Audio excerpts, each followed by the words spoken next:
Chapter number 6 है linear equations in one variable. जब भी आप कोई नया चैप्टर शुरू करें तो उस चैप्टर के एक्सरसाइज स्टार्ट होने से पहले जो उस चैप्टर के बारे में डिटेल है उसको ज़रूर पढ़ें। उससे क्या है, आपका जो अंडरस्टैंडिंग है वो काफ़ी क्लियर हो जाएगी और उससे क्वेश्चन इजीली कर पाएंगे। जैसे कि इक्वेशन के बारे में समझाया है। इक्वेशन क्या होती है? The statement of equality containing a variable is called an equation.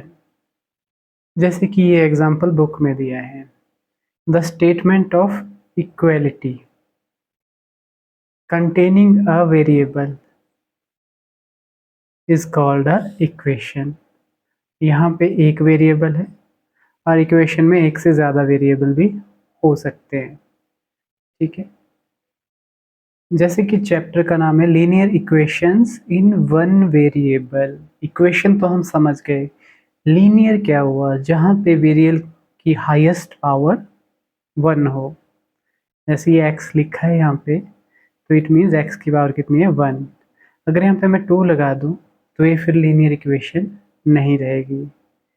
Linear भी क्लियर हुआ। और वन वेरिएबल मीन्स उस इक्वेशन में वेरिएबल हम जो डिनोट करते हैं एक्स वाई जेड से, वो एक ही होगा, या तो एक्स की फॉर्म में होगा या वाई या जेड, किसी भी एक फॉर्म में। जैसे कि ये एग्जांपल है, यहाँ पे आप देखो ये भी वेरिएबल है और ये भी वेरिएबल है, तो कितने वेरिएबल्स हो गए? 2। तो इसको linear equation in one variable नहीं कहा जाएगा, इसको 2 वेरिएबल्स कहा जाएगा। आगे ये बता रहे हैं कि सॉल्यूशन क्या हुआ? जो इस इक्वेशन को सेटिस्फाई करता हो, या यूं कहें कि इसको आप लेफ्ट हैंड साइड कहेंगे इक्वल टू के इस तरफ, और इस तरफ हो RHS कहेंगे। तो वेरिएबल की वो वैल्यू जिसको पुट करने पे क्या हो, लेफ्ट और राइट हैंड साइड क्या आ जाए? इक्वल, तो वो सॉल्यूशन कहा जाएगा। जैसे कि इस एग्जांपल में देखें, अगर हम x की जगह क्या पुट करें, यहाँ पे 3 इंटू 8 पुट करते हैं प्लस 4, तो 3 8 ज़ा 24 प्लस 4 कितना होता है? 28। यानी लेफ्ट हैंड साइड कितनी आई? 28, और राइट हैंड साइड कितनी आई? 28। तो ये जो 8 है ये इक्वेशन का सॉल्यूशन हुआ। यहाँ पे हमारी एक्सरसाइज 6.1 स्टार्ट होती है। Identify the equations from the following. तो इक्वेशन के बारे में हमने क्या पढ़ा था? साइन ऑफ इक्वलिटी होता है उसमें, इसमें है क्या? इट इज ग्रेटर देन, तो ये फिर इक्वेशन नहीं हुई। बी साइन ऑफ इक्वलिटी है और वेरिएबल भी है इसमें। ऐसा नहीं कहा है कि वन वेरिएबल वाली इक्वेशन बताओ, जस्ट इतना बोला है कि इक्वेशन है या नहीं। तो ये बी पार्ट क्या है? इक्वेशन है। सी पार्ट इक्वल टू का साइन है, वेरिएबल्स हैं, तो ये भी इक्वेशन है। अगर ऐसा पूछा जाए कि कितने वेरिएबल्स हैं, तो 2 वेरिएबल्स हैं। इसी तरह से जितने भी पार्ट्स हैं सारे होंगे। सेकंड क्वेश्चन है identify the linear equations in one variables. तो जैसे कि हम यहाँ पे देखें, ये x की पावर 3, ये x की पावर 2, वेरिएबल एक ही है। Linear equation in one variable पर, वेरिएबल 1 है पर ये लीनियर इक्वेशन नहीं है, क्योंकि लीनियर इक्वेशन की हाईएस्ट पावर 1 होती है और इसकी कितनी है? 3। तो ये linear equation in one variable नहीं हुई। ये है 4a minus 6 is equal to 11b। यहाँ पे हाईएस्ट पावर तो 1 है वेरिएबल की, लेकिन वेरिएबल कितने हैं? 2। लीनियर इक्वेशन फिर ये नहीं हुई इन वन वेरिएबल। फिर ये यहाँ पे x x x और बस इतना ही है ना। तो इसको अगर आप सॉल्व करेंगे, ओपन करेंगे, तो 2x प्लस 1x कितना बन जाएगा? 3x is equal to 19x। तो यहाँ पे वेरिएबल कितना है? एक ही है, और लीनियर इक्वेशन है क्या है? हाईएस्ट पावर 1 है, तो ये yes it is. Third question है स्टेटमेंट्स को इक्वेशन में बदलना है। जैसे ये जो ऊपर है ये सारी इक्वेशंस हैं, लेकिन यहाँ पे स्टेटमेंट होगी जिसको समझ के हमें इक्वेशन के रूप में फॉर्म करना है। फर्स्ट है, जैसे लिखा है 3 subtracted from 5 times of p gives 22। gives means equal two gives 22। ये समझ आ गया इतना सा part. 3 subtracted 5 times of p। 3 को सब्ट्रैक्ट करना है 5 टाइम्स ऑफ p से। It means 5 times of p क्या हुआ, 5 इंटू p, और उससे 3 सब्ट्रैक्ट करना है। तो ये बन गई आपकी इक्वेशन स्टेटमेंट को समझकर। नेक्स्ट है the double of A number, यानी कोई नंबर है उसका डबल करना है। तो वो नंबर मान लो आप x, उसका कर दो डबल। एडिड टू 36, उस नंबर को 36 में ऐड कर दो, तो वो क्या रिजल्ट देता है, 48। Gives you means equal to 48। Next है 14 less than a number x, यानी कोई नंबर x है और उससे कितना लेस है, 14। ठीक है। Is 17 less than thrice that number. Is means equal to 17 less than, 17 वो कम है, thrice that number. Thrice that number कौन, यानी x। दोबारा समझें, 14 less than number x, x से 14 कम, इज इक्वल टू लगा दिया 17 लेस। 17 लेस मीन 17 कम, किससे, thrice that number. That number कौन, यानी x। थ्राइस दैट नंबर से 17 कम, बीच में इक्वल टू। डी पार्ट है आपका, Suma is twice as old as Arun, यानी अरुण की जो एज है उससे सुमा डबल है।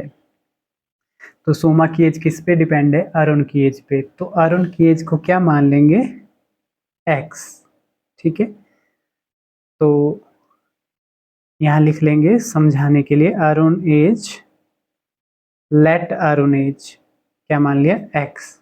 सो सुमा की एज कितनी हो गई फिर, क्वेश्चन कह रहा है कि डबल ऑफ अरुण एज, तो ये हो गई 2x। ठीक है, अब आगे क्या कह रहा है, 10 years ago her age was thrice that of Varun. 10 साल पहले की बात है कि जो उसकी एज थी वो वरुण से थ्राइस, 3 गुना थी। ठीक है, तो इसके लिए आपको 10 इयर्स पहले की दोनों की एज निकालनी होगी। तो 10 इयर्स बिफोर अरुण की एज कितनी होगी, अब भी मान लो x है तो x माइनस 10 होगी, और उसी तरह से 10 इयर्स बिफोर सुमा की एज क्या होगी, जो उसकी अब भी की एज है उससे 10 कम। अब अकॉर्डिंग टू क्वेश्चन चलेंगे। क्वेश्चन क्या कह रहा है, 10 years ago her age was thrice that of Varun. जो वरुण की एज थी ये वाली 2x माइनस 10, ये है सुमा की एज। सुमा की एज वरुण की जो एज है ये वाली, उसकी थ्राइस थी, तो वरुण की एज को 3 से मल्टीप्लाई कर दिया, तब जाके बीच में इक्वल टू का साइन आया। ठीक है, इसके बाकी के 2 पार्ट्स आप करेंगे, नहीं आए तो आप पूछ लेंगे। क्वेश्चन नंबर 4 है, write the following equations as statement. जिस तरह से ये थर्ड क्वेश्चन में स्टेटमेंट है, इनको हमने इक्वेशन में चेंज किया। अब यहाँ पे इक्वेशन है, इनको स्टेटमेंट में बदलना है। फर्स्ट पार्ट है 3y plus Z is equal to 15। तो क्या लिख सकते हैं स्टेटमेंट में, इसी तरह की स्टेटमेंट में कि thrice of a number y is added to z gives 15। thrice of number y is added to z gives you 15। इसको क्या बोल सकते हैं, a number x is divided by 2 and then subtracted 3 from it gives you 11। Equation से आप statement कई तरह से बना सकते हैं, लेकिन स्टेटमेंट से इक्वेशन एक यूनिक इक्वेशन बनेगी। लेकिन इक्वेशन से स्टेटमेंट आप कई तरह से लिख सकते हैं, या यूं भी लिख सकते हैं 3 less than half of a number gives you 11। उस स्टेटमेंट को जब हम कन्वर्ट करें तो ये यही बनना चाहिए, 3 लेस देन, 3 कम किससे, half of a number, upon 2 का मतलब होता है हाफ, गिव्स यू 11। या यूं भी लिख सकते हैं x divided by 2 then subtracted by 3 gives you 11। जैसे ये है 8 times of a number q adds to 4 gives you 23। एक ये स्टेटमेंट हो गई।